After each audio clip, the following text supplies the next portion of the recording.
BBC Nepali सेवाको साँझ पखबाट विनिता दाहालको नमस्कार। आज कार्यक्रममा एकपछि अर्को विवादमा तानिएको भन्दै प्रधान न्यायाधीशले निकास दिइनुपर्ने पूर्व प्रधान न्यायाधीशहरूको एउटा समूहको आग्रह, न्यायपालिकाको नेतृत्व विवादमा तानिरहँदा अबको बाटो के?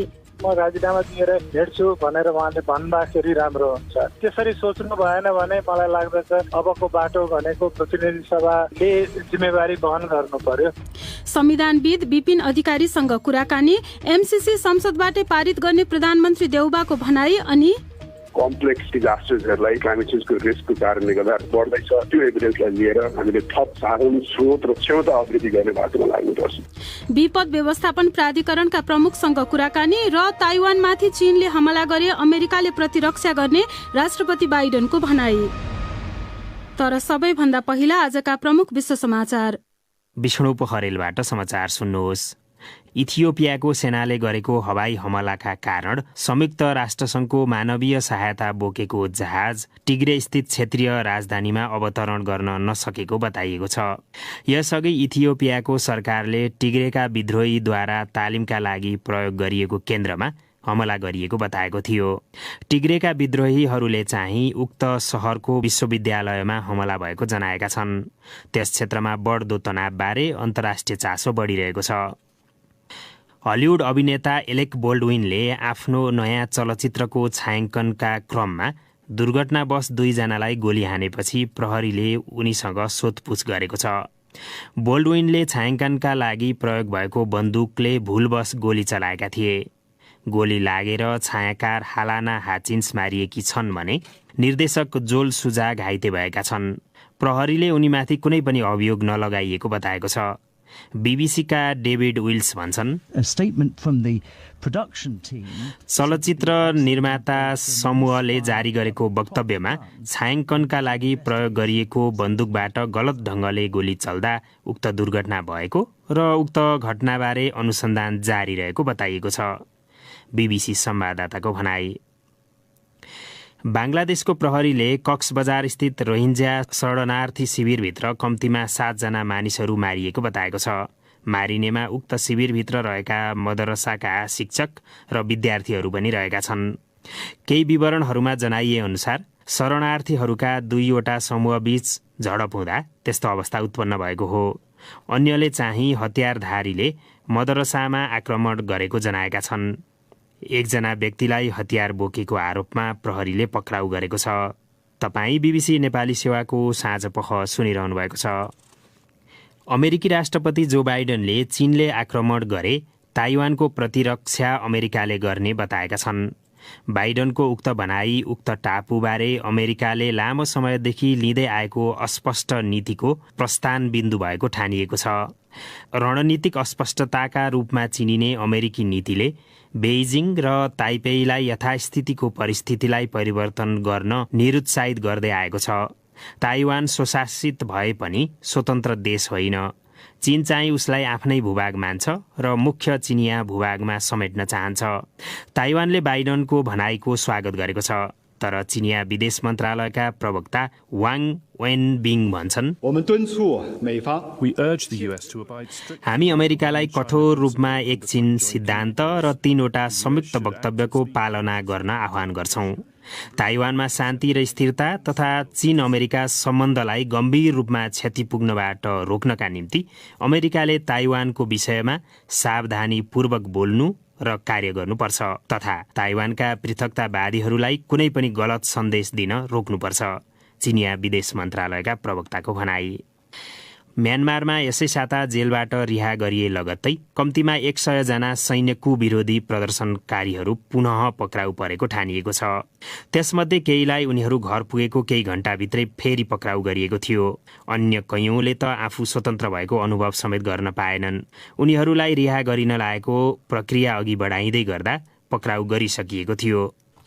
र सन् 2015मा इरानसँग भएको परमाणु सम्झौताका शर्तहरू पुनः पालनका लागि इरानलाई मनाउने विषयमा कुराकानी गर्न इरानका लागि अमेरिकाका विशेष दूत रोब मालीले आज प्यारिसमा ब्रिटिस, फ्रेन्च र जर्मन समकक्षीसँग भेटघाट गर्ने अपेक्षा गरिएको छ।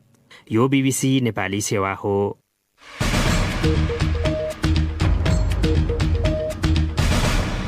साँझपखमा तपाईलाई स्वागत छ। पछिल्लो पटक न्यायपालिकाको नेतृत्वलाई लिएर कानून क्षेत्रबाटै विभिन्न आलोचना भइरहेका बेला आज पूर्व न्यायाधीशहरूको फोरमले एकपछि अर्को विवादमा तानिएको भन्दै प्रधान न्यायाधीश चोलेन्द्र शमशेर जवराले निकास दिनुपर्ने बताएको छ। 16 बुँदे विज्ञप्ति जारी गर्दै उक्त फोरमले प्रधान न्यायाधीशले निकास नदिए उनका सम्बन्धमा उठेका सबै विवादहरूको निष्पक्ष छानबिनका लागि प्रतिनिधि सभाले आफ्नो कर्तव्यका लागि अग्रसर हुन आह्वान गरेको छ। सुनौ एउटा रिपोर्ट।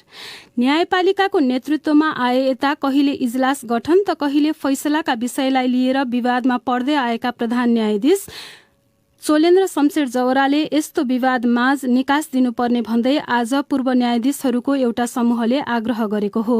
पूर्व न्यायाधीश फोरमका अध्यक्ष टोप बहादुर सिंहले उक्त विज्ञप्तिमा भनिएको निकासको अर्थबारे बोल्दै भने, त्यो राजीनामै मात्रै होइन कि अब उहाँले सुधार गर्छु भन्ने हुन्छ, अथवा उहाँले होइन मैले गर्न सक्दिनँ भने उहाँले अब त्यस्तो अवस्था पनि हुन सक्छ। यदि प्रधान न्यायाधीशले निकास नदिए प्रतिनिधि सभाले छानबिन गर्नुपर्ने माग पनि उक्त विज्ञप्तिमा गरिएको छ। त्यसको अर्थबारे फेरि उक्त फोरमका अध्यक्ष सिंह, प्रतिनिधि सभालाई हामीले किनभने अब त्यसले चाहिँ छानबिन गरोस् के चिज हो अनि त्यसपछि उचित के हुन्छ त्यो गरोस् भन्ने अर्थ हो। उक्त फोरमले आफ्नै नेतृत्वबाट न्यायपालिका जोगाउन सबै तहका न्यायाधीशहरूलाई अगाडि आउन पनि आग्रह गरेको छ। पछिल्लो पटक खास गरी प्रधान न्यायाधीशले शक्ति पृथकीकरणको मर्यादा उल्लङ्घन गरेर सरकार विस्तारमा भाग खोजेको भन्ने आरोप उनीमाथि लागेको थियो। यसअघि मन्त्री परिषद विस्तारमा प्रधान न्यायाधीशको पनि भूमिका रहेको भन्दै विभिन्न सञ्चार माध्यममा समाचारहरू आएपछि सर्वोच्च अदालतले त्यस्ता आरोपहरूको खण्डन गर्दै एउटा विज्ञप्ति जारी गरेको थियो। यसैबीच आजै वकिलहरूको छाता संगठन नेपाल बार एसोसिएसनले पनि स्वचालित पेशी प्रणाली लागू गराउने लगायतका सम्बन्धमा दिएको सुझावका आधारमा सर्वोच्चकै न्यायाधीश हरिकृष्ण कार्कीको संयोजकत्वमा गठित समितिले समावेश गरी तयार गरेको प्रतिवेदन लागू गराउने बारे प्रधान न्यायाधीशको ध्यानाकर्षण गराएको छ। उक्त प्रतिवेदन लागू गराउने समय सीमा सहितको प्रतिबद्धता सर्वोच्च अदालतबाट 15 दिनभित्र आउनुपर्ने भन्दै एसोसिएसनले माग गरेको छ। यसै विषयमा हामीले केही बेर अघि संविधानविद विपिन अधिकारीसँग कुरा गर्दै सुरुमा सोधेका छौं, एकपछि अर्को विषयबारे न्यायपालिकाको नेतृत्वमाथि प्रश्न उठिरहँदा अब कसले के गर्दा समस्याको समाधानको बाटोमा जान सकिन्छ? जुन एउटा विवादहरू आएको छ त्यो विवादहरूको समाधान चाहिँ नेतृत्वले गर्दछ भन्ने कुरा सोचिन्छ, तर स्वयं नेतृत्वमै प्रश्न उठेको परिप्रेक्ष्यमा र यो लामो अवधिभित्र हामीले जे जस्तो देख्यौं त्यसबाट त्यो समाधान नेतृत्वले गर्ला भन्ने विश्वास पनि अब धेरै मान्छेमा छैन, खास गरी कानून क्षेत्रका मान्छेहरूमा। त्यस हुनाले मलाई लाग्दछ अबको बाटो भनेको प्रष्ट रूपमा नेतृत्वलाई किनार लगाउने नै हो। अब न्यायालयको सुधार मूलत प्रधान न्यायाधीश असाध्यै जिम्मेवार माथवर मान्छेको रूपमा उसको हातबाट हुने हो। अब त्यहाँ यति धेरै समस्याहरू छ जसको निराकरण कि त उहाँले गरेर देखाउनु पर्थ्यो। अब त्यो गर्न सक्ने चाहिँ कुनै सम्भावना पनि डरिसकेको र न्यायालयलाई हामीले यसरी अनएटेन्डेड राख्न मिल्दैन, किनभने यो संविधान टिकाउन, यसका संरचनाहरूलाई कायम गर्न र यसको सर्वोच्चतालाई निरन्तर अभ्यास गर्ने हो भने हामी न्यायालय जहिले पनि निष्पक्ष हुनुपर्दछ र यसको नेतृत्वमा चाहिँ समस्या देखिनु हुँदैन। त्यो भनेको के अब उहाँले राजीनामा दिनुपर्छ भन्ने नै हो? अब यत्रो ठुलो वृत्तले चाहिँ अब शंका गरेको छ भने उहाँले होइन म बस्दिनँ यद्यपि अब यस विषयमा मेरो आफ्नो दृष्टिकोण छ, तथापि अब त्यो विश्वास मैले आर्जन गर्न नसकेको कारणले गर्दा म राजीनामा दिएर हिँड्छु भनेर उहाँले भन्दाखेरि राम्रो हुन्छ। अब होइन भने चाहिँ त्यसरी सोच्नु भएन भने मलाई लाग्दछ अबको बाटो भनेको प्रतिनिधि सभाले जिम्मेवारी वहन गर्नु पर्यो। जुन न्यायिक स्वतन्त्रताको विकल्प प्रतिनिधि सभालाई नै दिएको छ यस्तो अवस्थाहरूमा। त्यस हुनाले प्रतिनिधि सभाले कुनै कारबाही गर्नुको अर्थ त्यो के हो भने महाभियोगलाई पारित नै गर्ने भन्ने पनि होइन, तर उसले प्रक्रिया सुरु गर्दछ र लाग्दछ कि वस्तुगत रूपमा गरेको इन्भेस्टिगेसनका आधारमा यो सही केस हो र उहाँलाई मुक्त गर्नुपर्दछ हाम्रो न्याय क्षेत्रको चाहिँ स्वाभिमानका लागि, निष्पक्षताका लागि भन्ने लाग्दछ भने त्यसलाई निर्णय पनि गर्नु पर्यो। त दुवै विकल्प प्रतिनिधि सभासँग छ।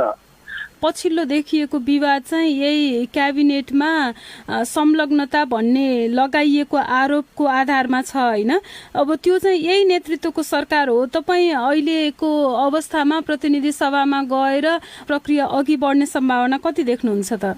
सम्भावना किन छ भने अब यो विषयवस्तुहरू जुन आइरहेका छन् एउटा पछि अर्को अर्को पछि अर्को र यो लामो अवधिदेखि यसबाट के देखिन्छ भने केवल सत्तारूढ पार्टी मात्र होइन, प्रतिपक्ष मात्र होइन, यो धेरै ठुलो राजनैतिक वृत्तमा यसबारे चासो छ र पार्टीहरू भित्र पनि यसबारेमा कठोर एउटा अभ्यासहरू सुरु हुने सङ्केतहरू पनि देखिँदैछ। त्यस हुनाले यो गर्न सकिने र पार पाइने विषय नै लाग्दछ मलाई लाग्दछ। त्यसका लागि प्रक्रिया सुरु गर्ने हैसियत त सामान्य रूपमा प्रतिपक्षको पनि छ, त्यसमा समस्या भएन। तर मलाई लाग्दछ भोटिङमै जाँदा पनि यसले एउटा उचित समाधान खोज्न सक्दछ र त्यो एउटा प्रिन्सिपल्ड डिसिजन गर्न सक्दछ। तर्साउने र नेपालको अदालतलाई चाहिँ त्यो बदुवा बनाउने हिसाबले कसैले सोच्नु हुँदैन। यदि काम कारबाही अगाडि बढ्दछ भने त्यो निरपेक्ष रूपमा त्यो कानुनका स्ट्यान्डर्डहरू, न्यायका प्रक्रियाहरू पुरा गर्नुपर्दछ र त्यो जङ्गली तौर तरिकाबाट निर्णय गर्नु हुँदैन। जस्तो पहिले हामीले देख्यौँ त्यो न्यायिक प्रक्रियाको जुन वस्तुनिष्ठ एउटा आधारहरू हुन्छ त्यो प्रतिनिधि सभाको समितिले पनि निर्वाह गर्न सक्नु पर्दछ। उनी थिए संविधानविद विपिन अधिकारी। अब अर्को विषय, बाढी प्रभावित क्षेत्रको निरीक्षणमा धनगढ़ी पुगेका प्रधानमन्त्री शेरबहादुर देउवाले एमसीसी नेपाली कानून मातहतमा रहेर कार्यान्वयन हुने गरी पास गरिने बताएका छन्। बाढी पहिरोले धनजनको ठूलो क्षति पुर्याएको क्षेत्रको अवस्था बुझेपछि आज धनगढ़ीमा पत्रकारहरूसँग कुरा गर्दै प्रधानमन्त्री देउवाले त्यस्तो बताएका हुन्। धनगढ़ीबाट उम्मेद बागचन्दको यो रिपोर्ट। बेमौसमी अविरल वर्षाका कारण कर्णाली, महाकाली र सेती जस्ता ठूला नदीहरूमा आएको बाढीले पुर्याएको क्षतिको अवलोकन गरी धनगढ़ीमा रात बिताएका प्रधानमन्त्री देउवाले सुरक्षा निकाय र राजनीतिक दलका नेता कार्यकर्तासँग समेत विपदबारे जानकारी लिएका थिए। केही प्रभावित क्षेत्रको निरीक्षणका लागि निस्कनु अघि पत्रकार भेटघाट कार्यक्रममा पत्रकारहरूको जिज्ञासामा गठबन्धन सरकारका प्रधानमन्त्री देउवाले भने वर्ल्ड ब्याङ्क छ नि, एडीबी छ नि, उनीहरूको त के छ भने नेपालको कानुन उनीहरूमा लागू हुँदैन, अन्तर्राष्ट्रिय कानुन लागू हुन्छ। यो त अनुदान हो, नेपालको कानुन लागू हुन्छ भने यसमा उनीहरूले भनिसके नेपालको कानुन एमसीसी भन्दा माथि हुन्छ भनिसके, उनीहरूले नेपालकै कानुन भन्दा तल हो भनिसके, उनीहरूले स्पष्ट दिइसके। प्रधानमन्त्री देउवाले भने एमसीसी बारे गलत भ्रम फैलाइरहेका छन्, सबैले प्रष्ट हुनुपर्छ। यो ऋण अनुदान हो, नेपालको विकासमा लगानी गर्ने योजनालाई आउन नदिने केही तत्त्वहरू लागिरहेका छन्। ऋण लिएको हामीले अन्तर्राष्ट्रिय ऋण छौँ, एडीबी, वर्ल्ड ब्याङ्क, यिनीहरूले चाहिँ नि झगडा भयो, अन्तर्राष्ट्रिय कानुन लागू हुन्छ, नेपाल कानुन लागू हुँदैन, मुद्दा आर्बिट्रेजमा मुद्दा जान्छ। यो त त्यो सबै यो त अनुदान हो, ऊ त ऋण हो, त्यो त अनुदान हो। बेमौसमी अविरल वर्षाले निम्त्याएको संकट प्रभावित क्षेत्रको निरीक्षण भ्रमणमा पूर्व मन्त्रीहरू रमेश लेखक र एनपी साउद रहेका छन्। उम्मेद बागचन्द, बीबीसी, धनगढ़ी। अब पालो तपाईहरूले नै पठाउनु भएको प्रतिक्रियाको। प्रस्तुत गर्दैछन् साथीहरू सिर्जना श्रेष्ठ र स्वेच्छा राउत। केन्द्रमा राजनीतिक समीकरण परिवर्तन आउँदा प्रदेशमा पनि सरकार अप्ठ्यारोमा पर्ने वा फेरिने क्रम शुरू भएको छ। यसबारे तपाईको धारणा के छ भनेर आज हामीले सामाजिक सञ्जाल ट्विटर र फेसबुकमा सोधेका थियौं। हामीलाई प्राप्त जवाफमध्ये केहीलाई यहाँ प्रस्तुत गर्दैछौं। फेसबुकमा कमल बडुवालले लेखेका छन्, राजनीतिक समीकरण मात्र त हो फेरिने, देशको मुहार पटक्कै फेरिने होइन। संघीयता देशलाई धान्न नसक्ने बोझ भएको छ। हामीले सोचे जस्तो संघीयताको आयु लामो छैन। विष्णुप्रसाद धमलाको मत चाहिँ यस्तो छ, यहाँ बदमाश एउटा मात्र होइन, सबै छन्। कसैको खल्तीबाट टिकट लिएर चुनिएकाहरू त हुन् सबै। स्वविवेक प्रयोग गर्न नसक्ने अनि विकासको राजनीति गर्न नजानेकाहरूले अरू के नै गर्न सक्छन् र जे सक्छन् त्यही नै गर्ने त हो। द्वारिकानाथ धिताल व्यङ्ग्यात्मक शैलीमा लेख्छन्, प्रदेश प्रमुख हुनु वा प्रदेश सरकारमा रहनु भन्दा गाउँपालिकाको वडा सदस्य हुनु उत्तम देखियो। केन्द्रमा जुन सरकार आए पनि कम्तीमा 5 वर्ष उसले ढुक्कसँग काम गर्न त पाउँछ। कुमार पौडेलको मत यस्तो छ, सायद देश र जनताका बारेमा सोच्ने नेता हुन्थे भने केही फरक पर्ने थिएन, तर पद, पैसा र शक्तिका लागि राजनीति गर्नेहरूको जमात भएपछि आफ्नो स्वार्थ पूर्तिका लागि यस्तो हुनु स्वाभाविक हो। उपेन्द्र कुमार योगीको अलि फरक धारणा छ। उनी लेख्छन्, केन्द्रीय राजनीतिक समीकरणसँगै प्रदेशको राजनीति अगाडि बढ्नु स्वाभाविक जस्तो लाग्छ। तर यहाँ जोसुकै सरकारमा आए पनि जनताको समस्यामा भन्दा पनि आफ्नो व्यक्तिगत र पार्टीगत समस्याहरूमा केन्द्रित हुने प्रवृत्ति हाबी हुन गयो। सरकार परिवर्तन भन्दा पनि अब संस्कार परिवर्तन हुन जरुरी छ। व्यवस्थालाई दोषी देखाएर आफ्नो प्रवृत्ति उही रहिरहने हो भने जतिसुकै राजनीतिक परिवर्तन भए पनि मिथ्या साबित हुनेछन्। अब एउटा अन्तर्राष्ट्रिय प्रसंग। अमेरिकी राष्ट्रपति जो बाइडेनले यदि चीनले ताइवानमाथि हमला गरेमा अमेरिकाले उक्त देशको प्रतिरक्षा गर्ने बताएका छन्। उनको यो टिप्पणीलाई अमेरिकाले लामो समयदेखि अपनाउँदै आएको विदेश नीति भन्दा भिन्न बाटो लिन खोजेको अर्थमा हेरिएको छ। बीबीसी विवरणमा आधारित रिपोर्ट सुनौ विष्णु पोखरेलबाट। व्हाइट हाउसका एकजना प्रवक्ताले चाहिँ राष्ट्रपतिको त्यस्तो टिप्पणीको अर्थ अमेरिकी नीतिमा परिवर्तन आएको भन्ने कुराको संकेत नभएको बताएका छन्। अमेरिकामा विद्यमान एक कानूनका अनुसार उसले ताइवानलाई आफ्नो प्रतिरक्षा गर्न मद्दत गर्नु आवश्यक हुन्छ। तर अमेरिकाले रणनीतिक अस्पष्टताको नीति अपनाउने गरेको देखिन्छ, जस अन्तर्गत चीनले ताइवानमाथि हमला गरेको खण्डमा अमेरिकाको भूमिका कस्तो हुन्छ भन्ने कुरालाई जानाजान नै अस्पष्ट रूपमा प्रस्तुत गर्ने गरिन्छ। राष्ट्रपति बाइडेनको टिप्पणीलाई ताइवानले स्वागत गरेको छ। चिनिया विदेश मन्त्रालयका प्रवक्ता वाङ वेनबिङले अमेरिकालाई कठोर रूपमा एक चीन सिद्धान्त र 3वटा संयुक्त वक्तव्यको पालना गर्न आह्वान गरेका छन्। उनले ताइवानमा शान्ति र स्थिरता तथा चीन अमेरिका सम्बन्धलाई गम्भीर रूपमा क्षति पुग्नबाट रोक्नका निम्ति अमेरिकाले ताइवानको विषयमा सावधानीपूर्वक बोल्नु र कार्य गर्नुपर्ने बताए। अब देशभित्रकै केही प्रसंग। नेपालमा यो वर्ष अक्टोबर महिनामा सन् 2009 पछिका अक्टोबर मध्ये सबैभन्दा धेरै वर्षा भएको तथ्याङ्कले देखाएको छ। बेमौसमी बाढी तथा पहिरोले गराएको क्षतिबारे विवरण आउने क्रम जारी रहँदा यसपालि हिउँदमा पनि औसतभन्दा बढी पानी पर्ने सम्भावना देखिएको मौसमविदले बताएका छन्। सुनौ गनी अन्सारीको यो रिपोर्ट। मौसम पूर्वानुमान सम्बन्धी औपचारिक विवरण सार्वजनिक गर्न अझै केही साता लाग्ने भए पनि यो वर्ष हिउँदमा पनि सरदरभन्दा बढी वर्षा हुने अनुमान गरिएको जल तथा मौसम विज्ञान विभागका अधिकारीहरूले जनाएका छन्। उक्त विभाग स्थित हावापानी विश्लेषण शाखाकी प्रमुख वरिष्ठ मौसमविद इन्दिरा कणेलले बीबीसीसँग भनिन्, प्रदेश नम्बर 1 बागमती प्रदेश, प्रदेश नम्बर 2 अनि त्यसै गरी हाम्रो लुम्बिनी प्रदेशको तराईका जिल्लाहरूमा सरदरभन्दा बढी वर्षा हुने देखिन्छ यो 3 महिनामा, अक्टोबर, नोभेम्बर, डिसेम्बरमा हैन। वरिष्ठ मौसमविद कणेलका अनुसार नेपालमा 66 मिलिमिटर पानी पर्नुलाई सरदर वर्षा मान्ने गरिएको छ। वर्षाको दृष्टिकोणले यसपालिको हिउँद गत वर्षको जस्तो नहुने देखिएको अर्की मौसमविद पनि बताउँछिन्।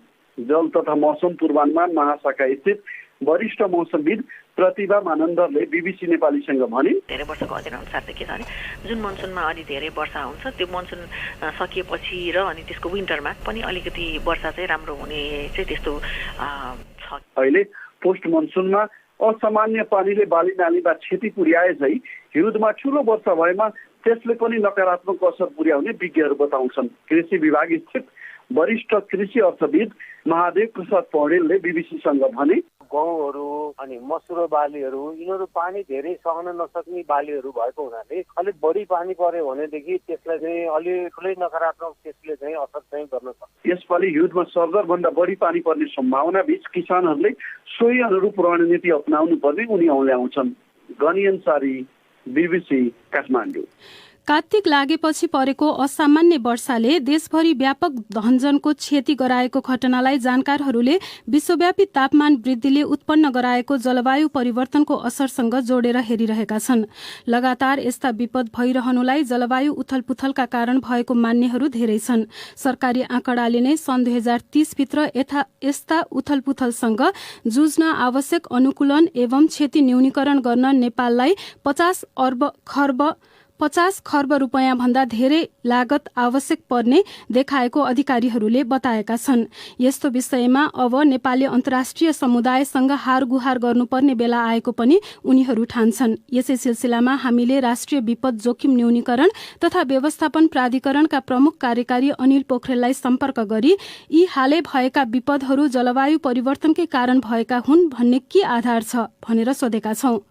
मेलाम्चीमा जुन हामीले बेहोर्यौँ पानी नै नपर्ने ठाउँमा हामीले त्यत्रो पानी परेको पाएछौँ मनसुन सुरुभन्दा अगाडि। अनि त्यस पछाडि हामीले यस्तो भयानक मात्रामा यसको गेग्रियान बहाव हामीले बेहोरेकै थिएनौँ। स्पष्ट क्लाइमेट चेन्जका यसका सूचकाङ्कहरू हेर्ने हो भने यसमा सबै चिज हामीले देख्न पाउँछौँ। अहिलेको यो गएको 4 दिनको जुन बाढी र पहिरोको जुन हामीले कहर जुन भोग्यौँ, यस्तो खालको बाढी कहरहरू भनेको यो मात्रामा त हामीहरूले 2009मा मात्र हामीले बेहोरेका थियौँ। कैलाली, कञ्चनपुर लगायत भारतका स्पेसली नर्थ इस्टको हाम्रो माथि त्यो एरियातिर भएको ठाउँहरूमा हामीले बेहोरेको चिज अहिले ठ्याक्कै हामीले दसैँ तिहारको बिचतिरको समयमा यतिखेर बेहोरेका थियौँ। 10-11 वर्ष पछाडिको रिपिटेड साइकल्सहरूमा देशभरि नै सुदूरपश्चिमदेखि लिएर प्रदेश 1 सम्ममा जुन हामीले बेहोर्यौँ यसले क्लाइमेट चेन्जका इन्डिकेटर्सहरू यसले फुलफिल गर्छन्। त्यस कारणले गर्दाखेरि यसलाई क्लाइमेट चेन्ज नभने के भन्ने त भन्ने हिसाबबाट हामीले त्यसरी हेर्छौँ।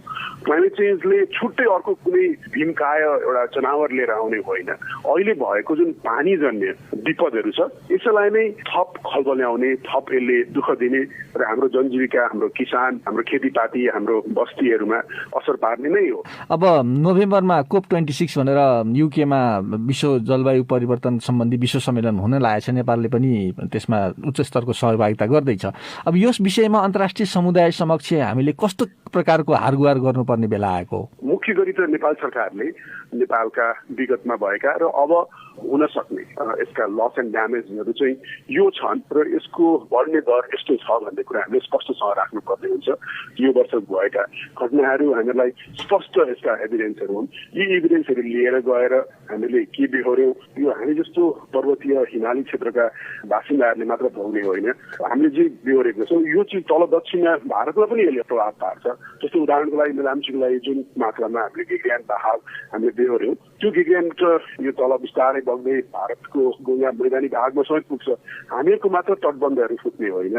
अब बिस्तारै सम्भवतः अर्को वर्षसम्ममा भारतको बिहारमा भएको यो कोसीको तटबन्ध पनि अब कमजोर भयो। यो एउटा हामी मेलाम्चीको गेग्रियान बहावले गर्दाखेरि ठुलो मात्रामा करोडौँ घनमिटर हामीहरूको यो गेग्रियानहरू बगेर तल भारतमा जान्छ। यसले उताको पनि खेती गर्ने योग्यहरू जमिनहरूलाई त्यसलाई पनि पुर्छ। त्यस कारणले गर्दाखेरि क्लाइमेट चेन्ज भनेको हाम्रो मात्र प्रभाव हामीलाई मात्र पर्ने होइन। त्यस कारणले गर्दाखेरि हामीले यसको प्रभावहरूलाई हामीले स्पष्टसँगले हामीले नम्बर्समा भन्न सक्नुपर्छ विथ एभिडेन्स। त्यो चिज गएर लिएर अन्तर्राष्ट्रिय जगतमा यो चिजको क्षमता, यसको टेक्निकल ज्ञान र यसको लागि चाहिने आर्थिक जो हो यो सबै चिजमा हामीहरूलाई सबैको साथ र सहयोग चाहिन्छ। इन्टरनेसनल कम्युनिटीसँग हामीले यो चिज स्पष्टसँग राख्ने र उहाँहरूको सपोर्ट लिएर हामीले यस्तो खालको कम्प्लेक्स डिजास्टर्सहरूलाई यो क्लाइमेट चेन्जको रिस्कको कारणले गर्दा बढ्दैछ त्यो एभिडेन्सलाई लिएर हामीले थप साधन, स्रोत र क्षमता अभिवृद्धि गर्ने बाटोमा लाग्नुपर्छ। अब यसमा प्रमाण दिनलाई चाहिँ अलिकति समस्या के हुँदो रहेछ भने अब कार्बन उत्सर्जन गर्छन् विकसित देशहरूले, औद्योगिक देशहरूले, त्यसको कारण तापमान वृद्धि हुन्छ र हामीले त्यसको बेहोरिरहेछौँ। एकदम आजै अहिले नै बेहोरिरहेछौँ, भविष्यको कुरा भएन यो। तर त्यो जलवायु परिवर्तनकै कारण होला हो भनेर भनिहाल्ने प्रमाण हामीले दिन अलिक वैज्ञानिक रूपमा दिन गाह्रो हुने र त्यसकारण लस एन्ड ड्यामेज जुन हानि नोक्सानी भएको त्यसको क्षतिपूर्ति माग्न गाह्रो हुने स्थिति छ। त्यसलाई कसरी अब अगाडिका दिनमा हामीले चाहिँ त्यसलाई मिलाउने होला? यो केलाउने कामहरू वैज्ञानिकहरूको हो। त्यसको विधि स्थापना गर्ने काम भनेको यस्तो खालको यो कन्भेन्सनल क्लाइमेट चेन्जहरू र यस्ता कन्फरेन्स अफ पार्टिजहरूको जिम्मा हो। उता यो क्लाइमेट चेन्जबाट कति चाहिँ मात्रामा हो भन्ने कुराको चाहिँ त्यो निर्गोल गर्ने कामको यो वैज्ञानिकहरूले, यसको साइन्टिस्टहरूले यो चिजहरू कन्टिन्युसली उहाँहरू गर्नुभएको। त्यसमा हामीले कन्टिन्युसली हामीहरूको पानी, वेदर र हाम्रो क्लाइमेट चेन्जको डेटा इन्फर्मेसनहरू लिएर गएर त्यो एभिडेन्सहरू प्रस्तुत गरेर 90% हो कि 99% हो कि 9% हो भन्ने कुरा त्यो छुट्याउने काम बिस्तारै गरौँला। त्यो डायलग र डिस्कोर्समा हामीले कन्ट्रिब्युट गर्दै गर्ने हो। यो नेपाल सरकारले नै बनाएको एउटा दस्तावेजमा चाहिँ आगामी 1 दशक 2030 सम्ममा यो अनुकूलन र क्षति न्यूनीकरणको लागि मात्रै थप 49 अर्ब डलर जति हामीलाई लागत चाहिने भन्ने रहेछ। नेपालमा विभिन्न क्षति हुन्छ र त्यसको अनुकूलन गर्न भनेर अब त्यत्रो ठुलो स्रोतको आवश्यकता रहेछ नेपालको सामु। अब त्यो नेपालले आफैले जुटाउन सक्ने त स्थिति देखिँदैन। अब हामीले अनुकूलन यो बिचमा हामीले गर्न सक्ने चाहिँ के छ? हामीहरूले अहिले के गरिसक्यौँ गएको 5-6 वर्षमा हामीले गरेर हेऱ्यौँ भने त्यसको आधारमा हामीले के गर्न सक्छौँ भन्ने कुरा हामीले स्पष्ट राख्न सक्छौँ।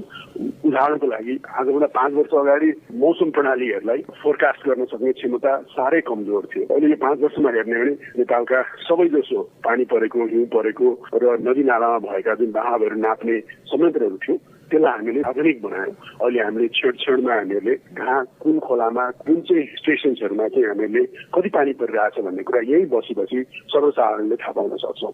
त्यसले हामीलाई रेजिलियन्स प्लानिङमा ठुलो मद्दत पुर्याएको छ। दोस्रो उदाहरण गएको 4-5 वर्षमा स्थानीय सरकारहरूमा लोकल लेभलको एडाप्टेसन प्लानिङ, लोकल लेभलमा डिजास्टर रिस्क म्यानेजमेन्टको प्लानिङ, रेजिलियन्स बिल्डिङको प्लानिङहरू गर्ने कामको राम्रो अनुभव नेपाली सङ्घ संस्थाहरू स्थानीय पालिकाहरूमा आइसकेको छ। त्यसलाई प्रयोग गरेर उहाँहरूले स्थानीय स्रोत साधन, आफ्नै बजेटरी एलोकेसन, अन्तर्राष्ट्रिय सहयोग, एनजिओज, आइएनजिओज, प्राइभेट सेक्टरहरूको रिसोर्सेसहरू युज गरेर पोखरी बनाउने कामहरू भयो, सिँचाइसँग सम्बन्धित, हाम्रो खानेपानीसँग सम्बन्धितहरू, तटबन्धहरू लगाउने कामहरूको यावत अनुभवहरू पनि छ। ती लोकल लेभलका अनुभवहरू र यसरी नेसनल लेभलको रेजिलियन्स बिल्डिङ अनुभवहरू हेर्दाखेरि हामीलाई मुख्य गरी पैसाको ठुलो अभाव हुँदो रहेछ। अहिलेकै यही घटनालाई हेरौँ, पुरुष प्रणाली हामीहरूले राम्रोसँग व्यवस्थित अझै पनि गर्न सकेका छैनौँ। त्यसलाई नै हामीलाई ठुलो मात्रामा धनराशि चाहिन्छ। हरेक किसानकोमा हामीहरूले उहाँहरूले बुझ्ने गरी समयमा हामी सूचना पुर्याउन सक्नु पर्यो। त्यो सँगसँगै यही वर्ष झन्डै हामीहरूको 3 दर्जन पुलहरू, ठुलो पुलहरू हामीहरूको बगायो। यो पुलहरूको आगामी दिनहरूमा डिजाइन गर्दाखेरि क्लाइमेट चेन्जका रिस्कहरूलाई समेत ख्याल गरेर बनाउनु पर्ने हुन्छ। त्यसरी हामीहरूले एभिडेन्सहरू प्रस्तुत गर्दै यस कारणले गर्दाखेरि हामीले सक्सेसहरू लिएर आउन सक्यौँ विगतमा। र अब त्यो सक्सेसको आधारमा हामीहरूले अबको 5 वर्ष, अबको 10 वर्षमा हामीलाई $80 बिलियन चाहिन्छ। त्यो इन्भेस्टमेन्ट गरेनौँ भने हामीहरूले यो जोखिमलाई घटाउन सक्दैनौँ र हामीले हरेक वर्ष उही खालि घटना घटिसके पछाडि राहत उद्धार गर्न जानु बाहेक अर्को विकल्प हुँदैन भन्ने कुरा हामीले राख्नुपर्ने हुन्छ।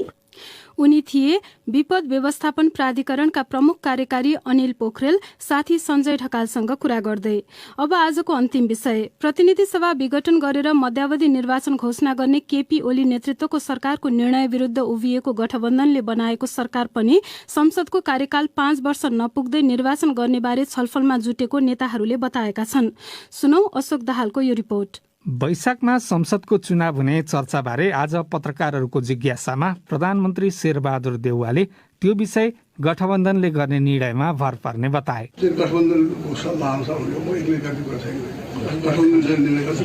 सत्ता गठबन्धनमा प्रतिनिधि सभा, प्रदेश सभा र स्थानीय तह गरी तीनै तहको निर्वाचन एकसाथ गर्ने बारे कुराहरू उठे पनि औपचारिक बैठकहरूमा त्यसबारे छलफल नभएको प्रधानमन्त्री शेरबहादुर देउवाका विश्वास पात्र मानिने नेपाली कांग्रेसका नेता रमेश लेखक बताउँछन्। तीनवटै तहको निर्वाचन एकैपटक गर्ने हो कि भन्ने विषय उठिरहेको छ।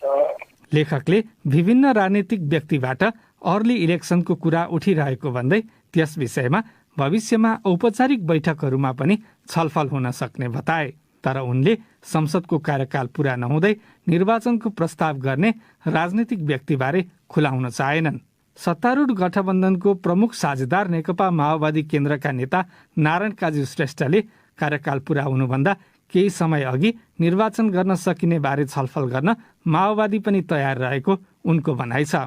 संसदको कार्यकाल पूरा नहुँदै प्रतिनिधि सभा विघटन गरेर अस्थिरता निम्त्याएको भन्दै केपी ओली नेतृत्वको अघिल्लो सरकारको चर्को आलोचना गरेका गठबन्धनका नेताहरूलाई संसदको कार्यकाल पूरा नहुँदै निर्वाचन गर्न नैतिक अप्ठ्यारो पर्ने कतिपयको भनाइ छ। माओवादी नेता श्रेष्ठ सर्वोच्च अदालतको फैसला पनि संसदको कार्यकाल पूरा नहुँदै निर्वाचन गर्न बाधक रहेको बताउँछन्। संविधानको भावना, मर्म र अदालतको फैसलाको पनि मर्म अनुसार पुरै कार्यकाल प्रतिनिधि सभालाई सञ्चालन गर्न चाहन्छौँ र बीचमा विघटन गरेर निर्वाचनमा जान चाहँदैनौँ। तर कांग्रेस नेता लेखक मध्यावधि र अर्ली इलेक्सन फरक भएको दावी गर्छन्। नेपाली कांग्रेसका नेता लेखकका अनुसार गठबन्धनभित्रै सरकार पूर्ण कार्यकाल सञ्चालन हुनेमा आशंका छ। अशोक दाहाल, BBC, काठमाडौँ।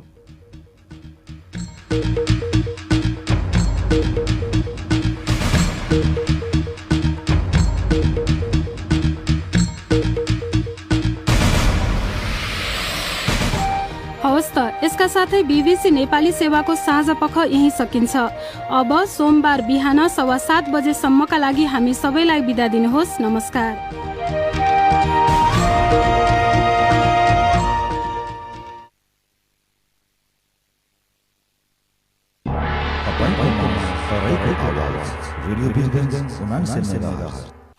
अरे सुरेश भाई, फिर से रोटावेटर की मरम्मत? क्या करे राकेश भाई, हफ्ता 10 दिन में कुछ ना कुछ निकल ही आता है।